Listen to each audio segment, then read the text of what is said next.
My photo taste is the Pinterest because they are the best.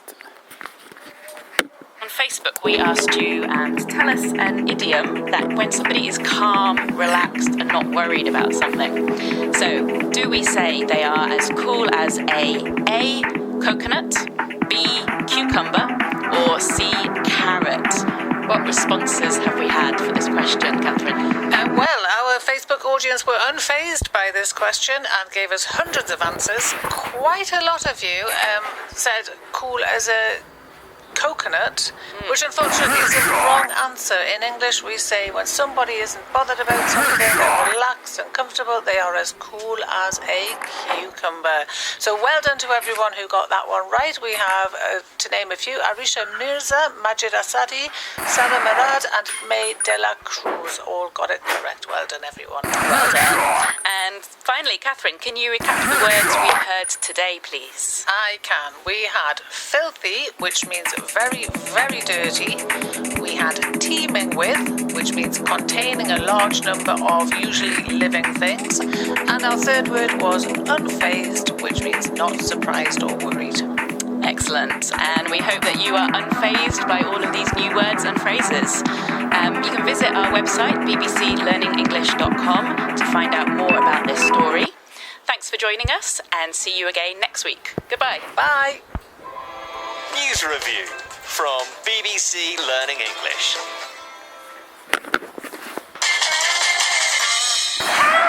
Help!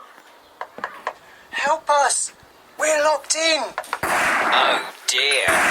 Do you remember that Tom and Anna are locked in the stationery cupboard? What are they going to do? And what will people say when they're discovered in there? I have a feeling we're about to find out. Goodness! What's that? Anna? Is that you? And is that you, Tom? Yes! Help! We're locked in! Don't panic. I've got the key. There. How on earth? It's not how it looks, Denise. We were just looking for envelopes. Really? Yes, really. The door slams shut and locked from the inside where Tom walked in. Yeah, she's right. Just walked in and shut the door and Let's just keep it our little secret, shall we? I thought you had better taste, Anna. there you are. I need a word. You look like you're doing something you shouldn't. But I haven't. Just joking, Anna. Now, could you step into my office? We need to touch base about the European marketing strategy. Are we playing baseball? No, Anna, touch base. He wants to catch up with you, probably to see how you're getting on. Go on, Anna. Let's see what he has to say. Oh, I see. That door doesn't lock, does it? No, don't think so. Right, Anna. Biscuit. These new periods So, how are things with the project? Well, I've done some cold calling and have an order from a company in France. I see. Very impressive. But have they signed on the dotted line yet? The dotted line? Have they actually signed the contract yet? Well, no, but... That's the problem. There's a rival company who's also targeting a market called Tutti Frutti, and they'll do anything to steal our customers. Oh, I see. So, to keep our head above water, we need a clear strategy, and that's why I've put you in charge. So, what shall we do? I have a feeling Paul hasn't a clue. That's why he wants you to come up with the ideas. I think you're right, but I don't know what to say. Tell him we need to price the rivals out of the market. That means to offer the lowest prices so nobody wants to buy plastic fruit from our rivals. You could say that we need to corner the market.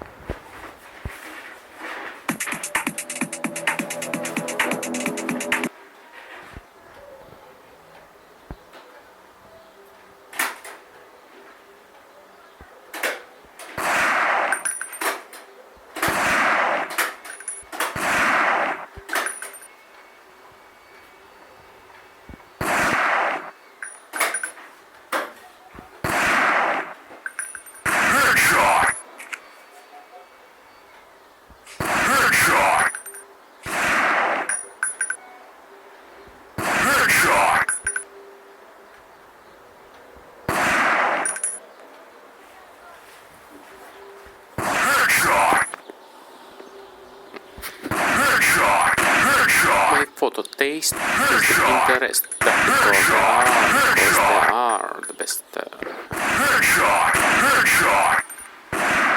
Flick to link to click. Hurt me so bad that I wanted to quit right there. But then I thought, hey, would Bill Gates quit after a simple investment rejection? Would any successful entrepreneur quit like that? No way. And this is where it clicked for me. Okay, I can build a better company, I can build a better team or better product, but one thing for sure, I can be a better leader. I can be a better person. I cannot let that 6-year-old keep dictating my life anymore. I have to put him back to his place. So this is where I went online and looked for help. Google was my friend. I searched, how do I overcome the fear of rejection? I came up with a bunch of psychology articles about where the fear and pain are coming from. And then I came up with a bunch of rah-rah inspirational articles about don't take it personally, just overcome it. Who doesn't know that? But why was I still so scared? Then I found this website by luck. It's called rejectiontherapy.com. Rejection therapy was this game invented by this Canadian entrepreneur. His name is Jason Conley. And this basically the idea is for 30 days you go out and look for rejection. And every day you get rejected at something, and by the end you desensitize yourself from the pain. And I love that idea. I said, you know what, I'm gonna do this, and I'll film myself getting rejected 100 days. And I came up with my own rejection ideas, and I'll make a video blog out of it. And so here's what I did. This is what the blog looked like. Day one. Borrow $100 from stranger. So this is where I went to where I was working. I came downstairs and saw this big guy sitting behind the desk, and he looked like a security guard. So I just approached him, and I was just walking, and that was the longest walk in my life. I just hair at the back of my neck standing up. I was sweating, and my heart was pounding. And I got there and said, "Hey, sir, can I borrow $100 from you?" And he looked up, he's like, "No." "Why?" And I said, "No, I'm sorry." Then I turned around and just ran. I felt so embarrassed. But because I filmed myself, so that night I was watching myself getting rejected. I just saw how scared I was.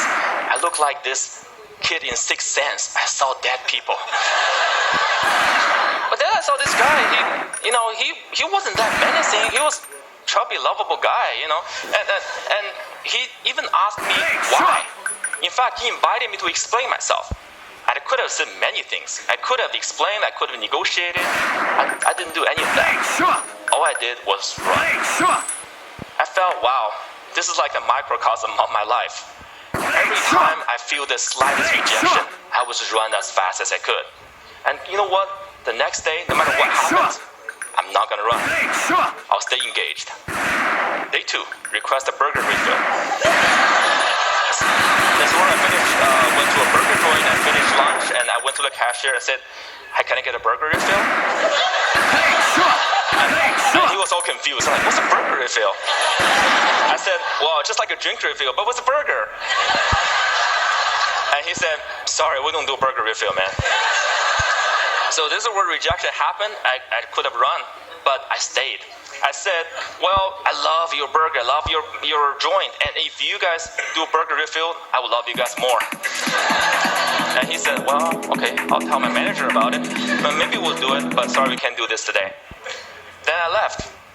And by the way, I don't think they ever done burger refill. I think they're still there. But the life and death feeling I was feeling the first time was no longer there, just because I stayed engaged, because I didn't run. I said, "Wow, great, I'm already learning things." Great. And then day 3, getting Olympic donuts. This is where my life was turned upside down. I went to a Krispy Kreme. It's a donut shop mainly in the southeastern part of the United States. I'm sure they have some here too. And I went in and said, "Can you make me donuts that look like Olympic symbols?" Basically, you interlink 5 donuts together. I mean, there's no way they could say yes, right? The donut maker took me so seriously. So she put out a paper, started jotting down the colors and the rings. It's like, how could we make this? And then 15 minutes later, she came out with a box that looked like Olympic rings. And I was so touched, and I just couldn't believe it. And that video got over 5 million views on YouTube. The world couldn't believe that either. And because of that, I was on newspapers and talk shows and everything, and I became famous. A lot of people started writing emails to me and saying, what you're doing is awesome. But fame and notoriety did not do anything to me. What I really want to do was learn and to change myself. So I turned the rest of my 100 days rejection into this playground, into this research project. I wanted to learn, see what I can learn. And then I learned a lot of things. I discovered so many secrets. For example, I found if I just don't run, if I got rejected, I could actually turn a no into a yes. And the magic word is why. So one day I went to a stranger's house, I had this flower in my hand, and I said, knocked on the door, said, hey, can I plant this flower in your backyard? And he said, no. But before he could leave, I said, hey, can I know why? And he said, well, I have this dog that would dig up anything I put in the backyard. I don't want to waste your flower. If you don't do this, go across the street and talk to Connie. She loves flowers. So that's what I did. I went across and knocked on Connie's door, and she was so happy to see me. And then half an hour later, there's this flower in Connie's backyard. I'm sure it looks better now. But had I left after the initial rejection, I would have thought, well, it's because the guy didn't trust me, it's because I was crazy, because I didn't dress up well, I didn't look good. It was none of those. It was because what I offered did not fit what he wanted. And he trusted me enough to offer me a referral, using a sales term. I converted that referral. Then one day, I also learned that I can actually say certain things and maximize my chance to get a yes. So for example, one day I went to a Starbucks and asked the manager, hey, can I be a Starbucks greeter? He's like, what's a Starbucks greeter? I said, do you know those Walmart greeters? Those people who say hi to you before you walk in the store and make sure you don't steal stuff, basically. And I want to give a Walmart experience to Starbucks customers. Well, I'm not sure that's a good thing, actually. Actually, I'm pretty sure it's a bad thing. And he was like, oh, yeah, this is how he looked. His name is Eric. He's like, Flick to link, link to flick.